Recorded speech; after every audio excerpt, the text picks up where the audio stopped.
Mafia, are you ready? He said, "Are you ready?" This is Brotherly Love Wrestling Podcast, your first stop for everything professional wrestling. So sit back and enjoy wrestling talk at its finest with your hosts, Larry Hall and Joe Corrado.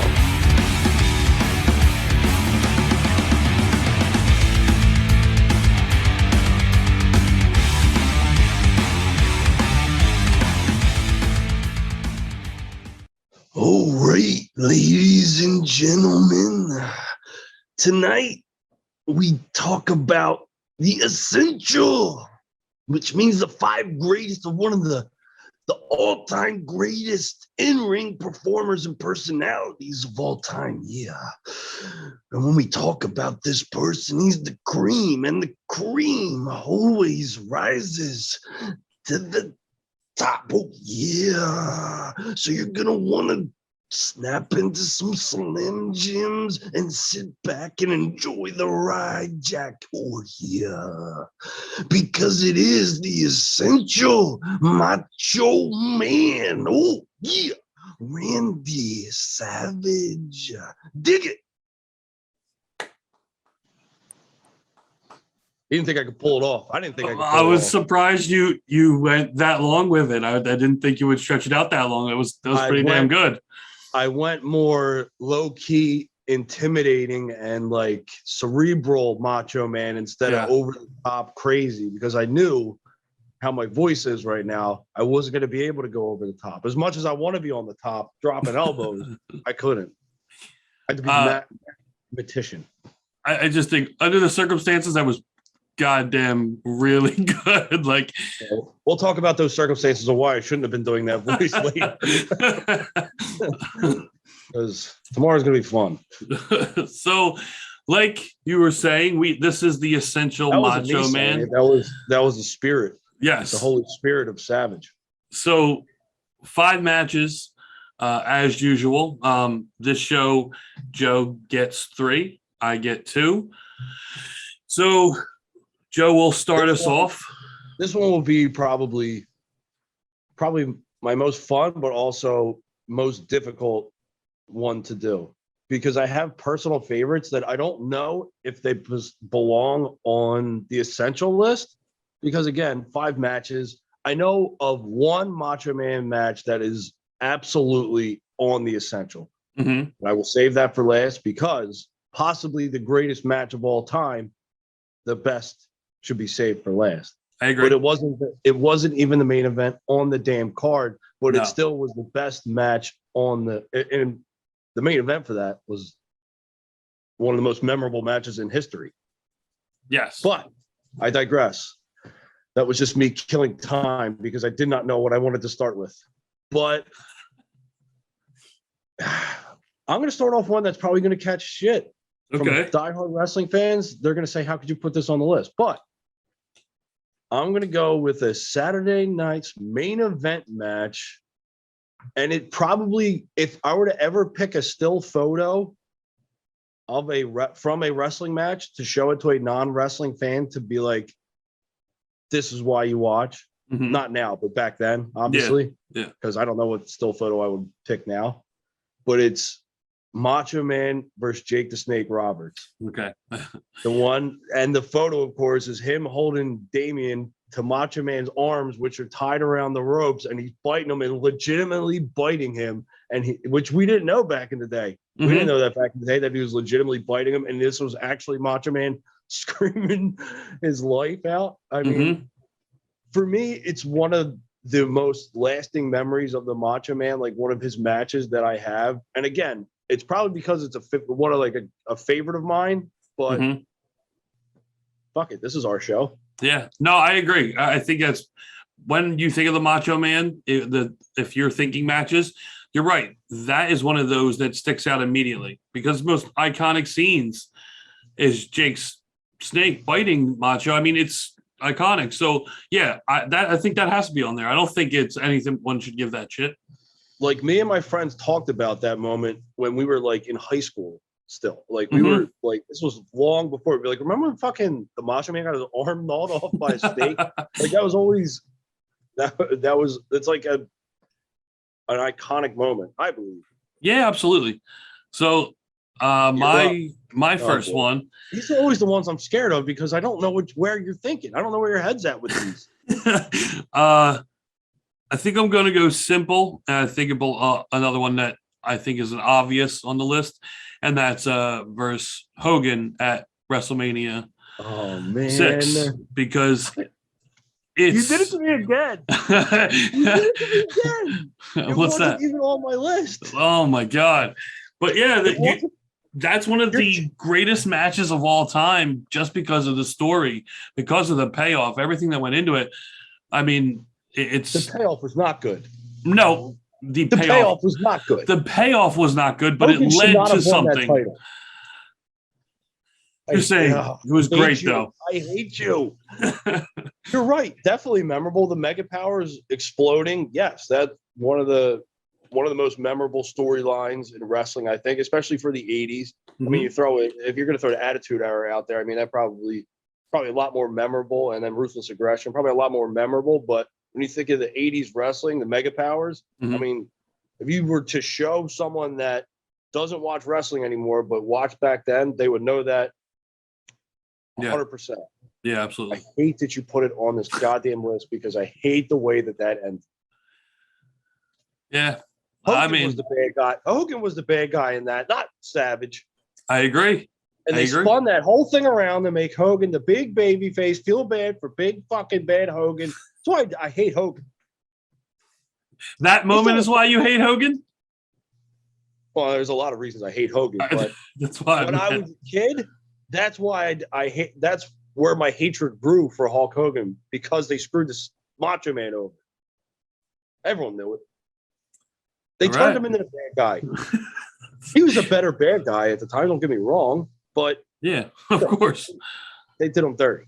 But Hogan never got that run though, because he was selling way too much merchandise. Imagine if they would have turned Hogan heel when they should have, when he fucking, what was it? He pulled Sid out of the ring at Royal Rumble, and they still somehow made him the good guy. Big fucking baby Hogan. Big fucking baby. He's a big fucking baby. Fuck you, Suburban Commando. Can we get with number 3, please? Yeah, we can get with number 3. So I already have to eliminate one of my other personal favorites, and I didn't want to leave it off the list, but I have to leave it off the list. Shit. Now I got to figure out what the hell you're going to do with number 4. Yeah. So now I got 2 to pick from. By the way, I love that we legitimately mess each other up when we do this. Yeah. Like, because I think that's the best reason of keeping it anonymous from each other, that we don't know it, because doing stuff like this and throwing you off is way better than just us agreeing on 5 matches. No, I know, because I would have tried to. I was hard pressed to veto that one.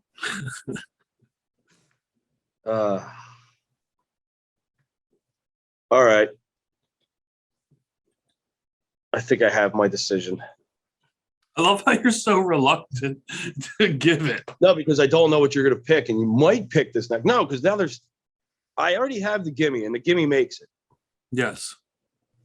There's going to be some really, really good honorable mentions, though, that probably could have been on this list.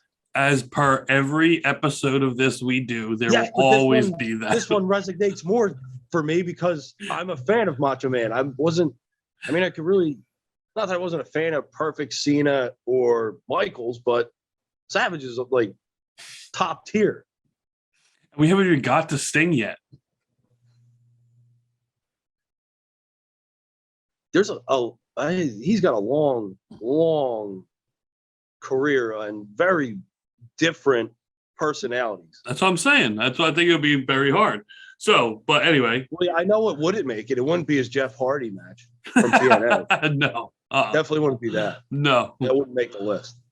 All right, so I'm going Mania 8 against Nature Boy. His second title victory, but leading up to that was better because they had Heenan on his side and they were able to try to play mind games with Macho Man. So the build for that was really good. So I think a nice video package before that. And the match, I mean, they're both great in ring, and they were still, I mean, prime days. Well, I think Flair's prime was like from the 70s to the early 90s. Probably, yeah. Prime Flair. Yeah, 30 years. I don't really know I don't know how to gauge prime Flair. I think there's a lot of different interpretation for that, but I think build up in match and the payoff, obviously, I think that was one of the perfect Macho Man matches. Yeah, I agree. I think that like the And story too. It was supposed to go to Hogan, but Hogan didn't get it. Yeah. Macho Man got the match and ended up being a phenomenal match. It's amazing that they just wouldn't make him the top guy because he wasn't big enough. He had it all. Everything's against Hulk Hogan. All right, so not to mention, Savage would actually put guys over and be happy to do it as long I as am not pushing for Hulk Hogan in any means. Don't want to put anybody over. Don't back me into a corner. You're damn right I am. All right, so we know what the last one's going to be. Yeah, this one's the one that's going to fuck me up because I don't know which way. Because I have two right now, excluding the one, and I have two that I really think should make it, but I already know at least one of them's not, and possibly both of them won't, depending on which way you're going to go. And I hope you're not going out their way. What is out their way? Because you thinking like Yoda? He did have a good match with your favorite wrestler, but I don't know if it belongs to be on the list. Oh no. Okay, I was gonna say, don't do that to me. No. Don't do that to me. I wasn't even thinking that, to be honest. But no, you know what I'm gonna put on? Because it's babyface, and something that WWF never really liked to do is Warrior at WrestleMania 7. I mean, that match, you talk about two top faces. Is that the one he reunited with Miss Elizabeth? Yes. Yeah, that was a. And then you have the moment, like, so I just feel like that in itself, again, like in a time frame of like Hogan and Macho, same thing. Like that is ultimate Macho Man. And I think that storyline, and then of course the reuniting with Elizabeth, I think everything that goes into it makes that definitely be on the list. That was one that was on mine, so I'm glad that made it. Mm-hmm. All right. Well, as easy goes for possibly the greatest match of all time. So of course it has to make the essential list of the Macho Man, would be WrestleMania 3 versus Ricky the Dragon Steamboat, where they didn't even have a match leading up to this, not a televised match, at least leading up to this. So everything was basically promo and that match. Yeah. And the amount of work, and you find this out years later about the backstory behind the match, and you already think that the match is like damn near, if not perfect. Mm-hmm. But then you find out that they, for hours on end, mapped out every single detail of that match between the two of them and went over and hit every single mark in that match and had the crowd absolutely going apeshit with but they had them at every cause of the match. Like they planned out they planned the perfect match and they executed the perfect match, which who the hell is going to do that today? Like who's going to like put together the perfect match like that where you're going to have, I mean, it's definitely doable. Look, I'll tell you what, it's not probably the greatest match of all time, but the match this past Thursday with Edge and Seth Rollins in the Hell in a Cell, it was really, really well done, and the cell didn't even have to be involved, even though it was. It could have been a street. Hell in a Cell's got a better caveat than like just a regular street fighter. Last man standing is sometimes good. But like usually the cell will take center stage. The match was so good. It just happened that they were in the cell. And same thing with Steamboat and Savage. It's like it's no matter what it is, they can just pull it off like that. Except there was 93,000 people. Yeah, of course. In attendance for that match. And their goal was, again, to make that the match of the night, to upstage Hogan Andre. Yeah, walk back to Hogan and go follow that. A lot of people will say that it did. It was the best match of the night. I mean, Hogan says it's not. Hogan says him and Andre was the best match, but of course. I mean, look, that was a great story, but I mean, as a match, a pure wrestling match, no, of course not. It's a couple things here and there. It's not even the pure wrestling behind it, because this had the emotional investment and this had the selling and had everybody glued in. Mm-hmm. Like you just said, the Edge and Rollins match, like, yeah, that was a really good match. And I'm thinking more along the lines, because it was a pure heel and a pure babyface, and that's what you got at WrestleMania 3. You had Ricky the Dragon Steamboat, and I don't even know if people could dislike Ricky the Dragon Steamboat. And you had the Macho Man, who was the over-the-top arrogant heel. Yeah. I mean, you had like the perfect combination of what you needed, just like what you said with Rollins and Edge. Mm-hmm. That's why I think like nowadays, because it's so up in the air, like, oh, we cheer for the bad guys and we boo the good guys. Like it'd be so hard to get the genuine emotion out of a match like that nowadays. Yeah, I mean, it really depends on, like you said, who we're talking about. Now, there's that top echelon in WWE of 6 to 8 guys where you put them in that ring, they could do it. You know what I mean? But the TV and everything allow them? But are they given the pencil and the legal pad to write the match? Probably not. I don't think it's done that way. I mean, if you had a really, really over babyface and a really, really big heel in AEW where they have a little bit more leeway, it could be done. But I don't think anyone has the magnitude of Savage or Steamboat in that company. It's one thing to get 10,000 on your feet. It's another thing to get 93 on your feet. Yeah, well, I mean, obviously. Yeah, of course. I mean, that plays a big part in it. Like, the place is deafening. Oh, yeah, of course. But, yeah, I mean, look, it's a little early to even think AEW could get to that level. They're, 2 years? You know what I mean? So 3 years now? 3 years, 2 years, whatever it is. Like, it's still very, very, very early. And that's why I think the one thing that people often forget looking at AEW is they are still very, very young as a promotion, as a company. Yeah. There's a lot of growing to do. Here's why people forget that, because AEW will be quick to remind you that they're here to stay. It doesn't matter how new they are. Mm-hmm.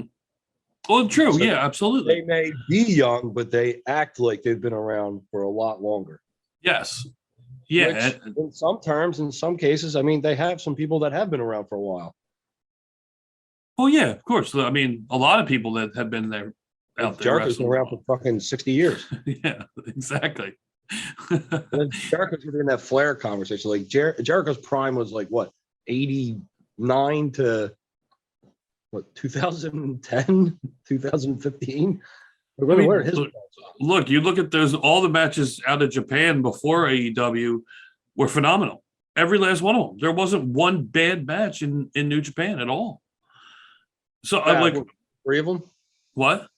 Was it 3 or 4 of them? You had Kenny, Okada, Naito.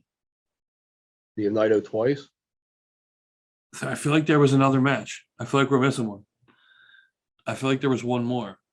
Like an odd one. I can't remember who it was. Yeah. Evil.